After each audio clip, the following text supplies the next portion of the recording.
మహిళలకు చట్టసభలలో 33% రిజర్వేషన్ కల్పించే బిల్లును 2029 ఎన్నికలలోనే కార్యరూపంలోకి తీసుకురావడానికి వీలుగా ఈ రోజున పార్లమెంటు ప్రత్యేకంగా సమావేశం కాబోతుంది. దీనికి ముడిపెట్టి నియోజకవర్గాల పునర్విభజన బిల్లులను కూడా సభ ముందు ప్రవేశపెట్టబోతున్నారు.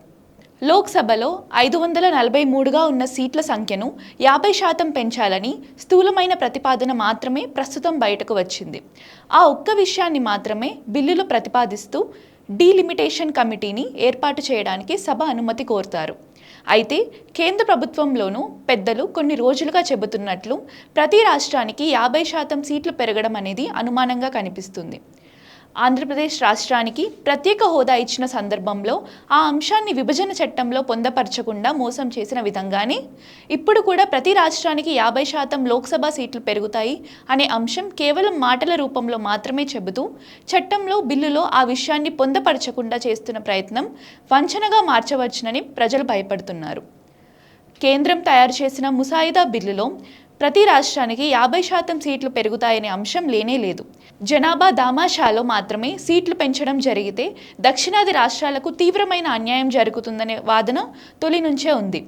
ఈ విషయంలో ఆంధ్రప్రదేశ్ ముఖ్యమంత్రి చంద్రబాబు నాయుడు, విపక్ష నాయకుడు జగన్మోహన్ రెడ్డి మినహా దక్షిణాది రాష్ట్రాలలోని భాజపాయేతర ప్రభుత్వాలన్నీ తమ అభ్యంతరాలను వ్యక్తం చేస్తూనే ఉన్నాయి. కేంద్రం వాటిని ఖాతరు చేయకుండా ఇప్పుడు బిల్లును పార్లమెంటు ముందుకు తెస్తోంది. ఈ విషయంలో ఇంకా సందేహాలు అలాగే ఉన్నాయి.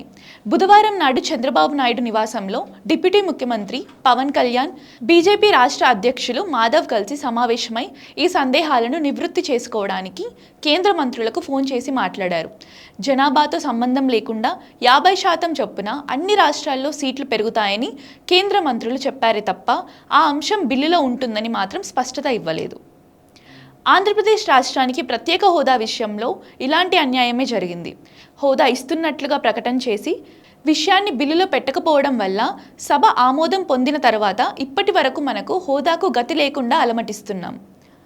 లోక్సభ సీట్ల పెంపు విషయంలో కూడా అన్ని రాష్ట్రాలకు 50% పెంచడం అనేది ఇదే తరహా మాటల గారడి అయితే గనుక దక్షిణాది రాష్ట్రాలకు, దేశంలోని ఇంకా అనేక చిన్న రాష్ట్రాలకు ఎప్పటికీ సరిదిద్దలేని చారిత్రక ద్రోహం జరుగుతుందని ప్రజలు భయపడుతున్నారు.